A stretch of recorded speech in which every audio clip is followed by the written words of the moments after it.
I wish I knew. Welcome back to My Husband is My Best Friend.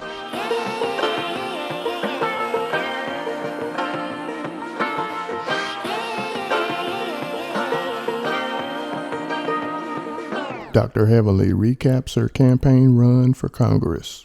I'm trying to ask y'all a question, right? I just want to know, do y'all like congressional Dr. Heavenly or do y'all like glammed up Dr. Heavenly? Because I can look professional and be glam, right?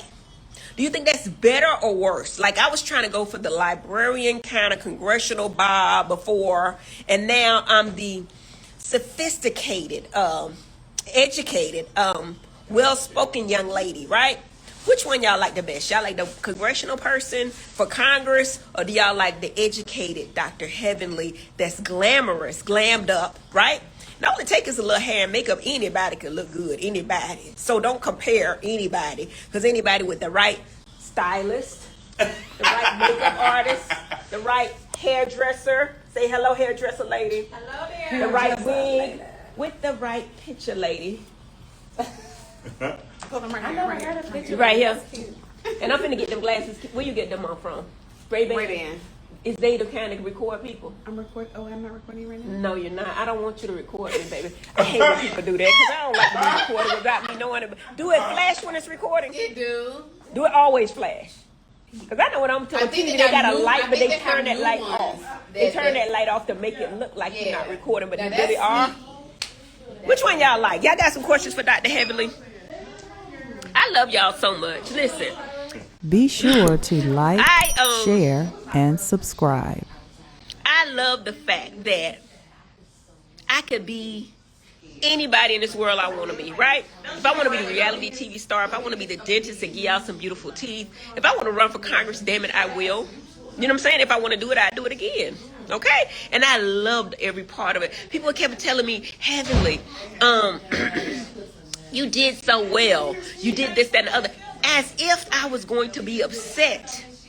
Listen, I felt empowered because I was able to run for Congress and almost won. It might not look like I almost won, but if we would have got that lady under 50%, really, right? We would have been in a runoff and both of us would have had money, right? The people would have gave money. They would have hedged their bets, right? We're just trying to get her under 50%. I thought I ran against a state senator who had been in office for 21 years. We would have thought he got more points, right?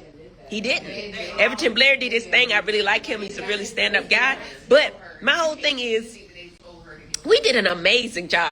For connection, listen. So I am excited about life. I'm excited about what's next for me. But one thing for sure, I will never stop advocating for healthcare. You know why?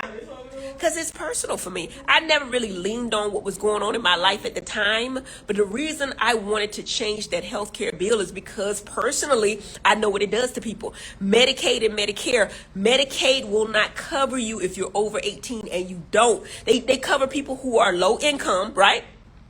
They cover people that are over under 18, right? And also they cover you if you got like renal failure. You almost got to be dang near renal failure for Medicaid to cover, right?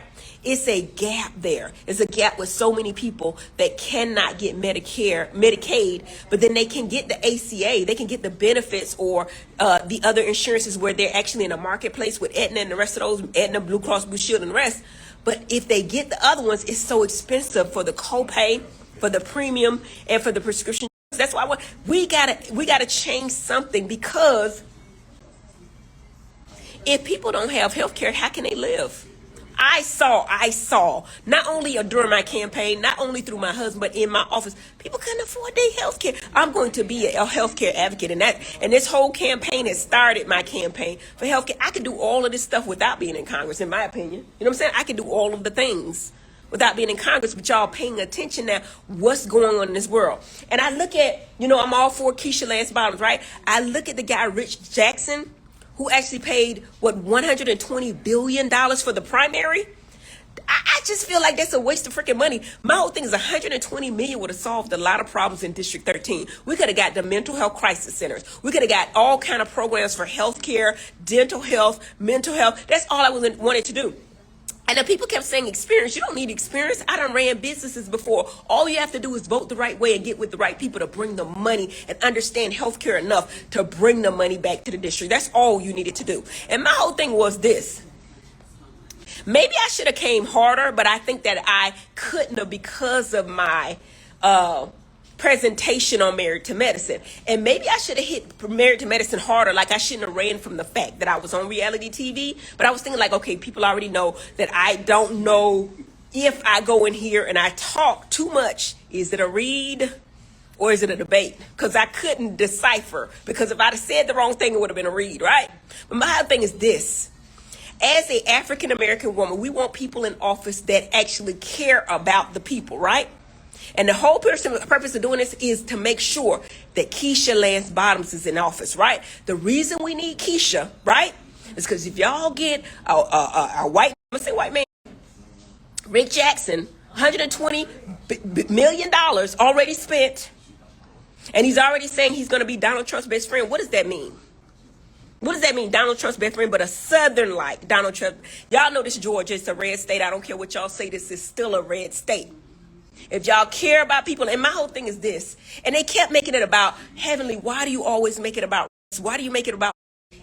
I ain't making it about race. The world is making it about race. Because if you look in my district, which was 70+% African American, they were not getting the things they needed as far as health care, as far as mental health, as far as dentistry, as far as the schools being underfunded, as far as like even MARTA, even getting the infrastructure together, as far as environmental justice. When you talk about those data centers are coming, right?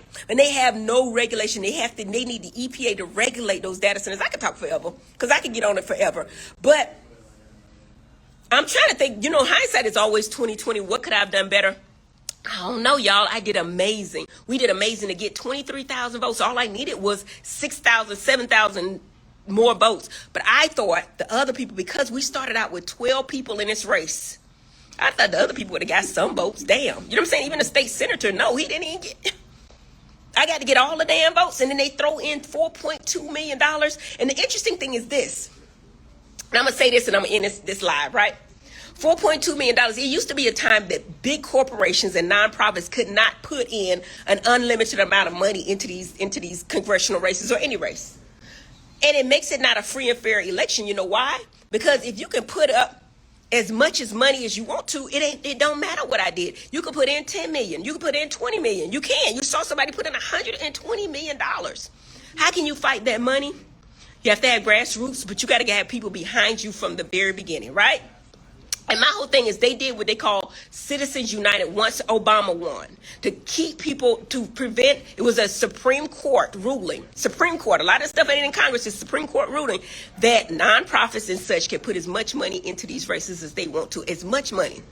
And you think it's not foreign money. They say no foreign money, but how can you tell if it's not? If it's unlimited amount, nonprofits, corporations, or whatever. But anyway, I said all that to say, I love my life. And I could say I'm living my life full throttle. I started out, I'm a dentist by trade. You want some beautiful teeth, though, to smile about the heavenly. Reality TV did that job well. Did it well. So much that people remember my reads. They remember it. Is that good or bad? I don't know. But I also ran for Congress. How many people can say they've been in all these different spaces? Dr. Heavenly is somebody to remember. And I look good, baby. Ooh, she look good. She really do. It don't take much. It just take a couple of dollars to get your hair done, your teeth done. Get your teeth. Now, that's the most important part there, the teeth. Don't get them too white, y'all. You people coming in with them white teeth, don't get the white. Get the natural teeth. And come on through, okay? Dr. Heavenly, I'm going to start going live on YouTube. Follow my YouTube channel. Make sure y'all like and subscribe to my channel because I'm going to start going live and just talking to y'all about what's going on because I really understand it now. And now that I've seen what's going on in the world as far as politics is concerned, I can't turn my back on it. So I got to keep talking about it, okay? All right, I'll see y'all soon. Y'all have a great day. Bye-bye. Was I on here too long? Let me see. How do I turn this off?